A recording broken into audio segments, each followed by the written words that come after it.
Hey there, garden friends. It's Heather at Bush Poppy Farm. What do you do when you get a bunch of plants in the mail and have nowhere to put them yet? It's called healing in, and we're going to do that today.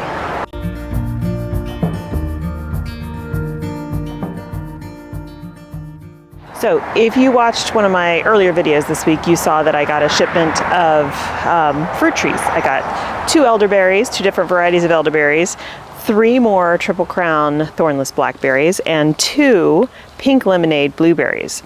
Now, they are going to have a home in the home garden, but I don't have that space prepared yet.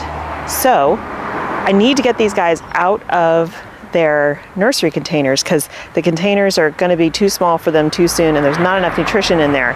They're probably going to be in the ground. I'll probably be able to put them in the ground in about a month, but until then, they need some place to go that's going to keep them healthy and safe. So I'm going to do what's called healing in. All that really means is you are putting some plants temporarily into a holding spot in the ground somewhere before you plant them out. Now, this is typically done in the wintertime when you get bare root trees like bare root fruit trees, etc., in the fall, and you're not ready to plant them yet, or you get stuff in the dead of winter and don't have a place to put them yet. You can do this. You can also do this in the summertime like I'm doing now. It's almost the end of summer, and in prep for fall planting, I need to have these guys in a temporary location.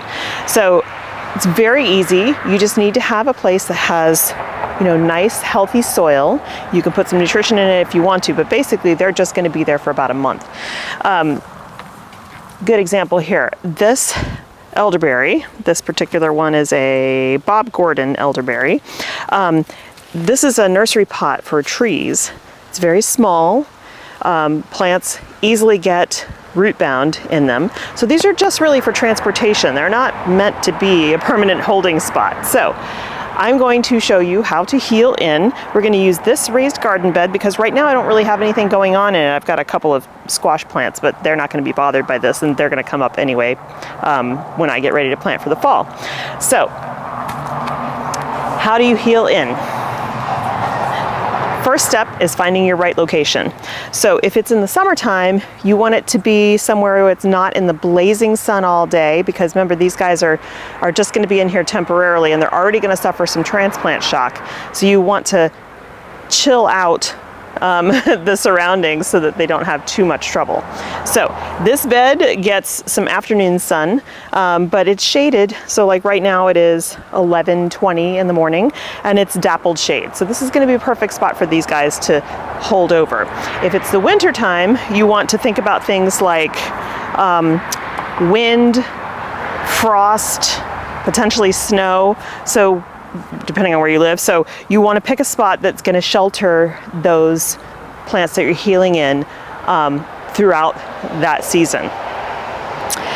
This bed gets plenty of water, so these guys will be nicely watered. And again, you're not going to have to tenderly plant them because you're just putting them in a holding spot. That's why it's called healing in. So let me show you what I mean by that. So after you've selected your spot where you're going to put these guys, all you do is open up a trench. And so in this case, I'm just going to push this soil back. It doesn't have to be really deep. I mean, you definitely want to be able to get the whole plant in there. And so in the case of the elderberries, those holes are going to be a little bit deeper than the rest of these guys.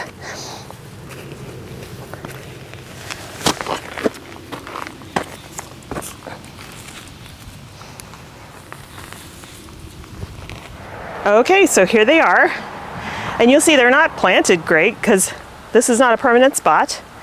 The elderberries, and you'll want to do this with the taller plants like trees and stuff, are planted on an angle. This just helps them with some structural support so they don't get blown over by winds. And you just pile up the soil around the root balls and they're good to go.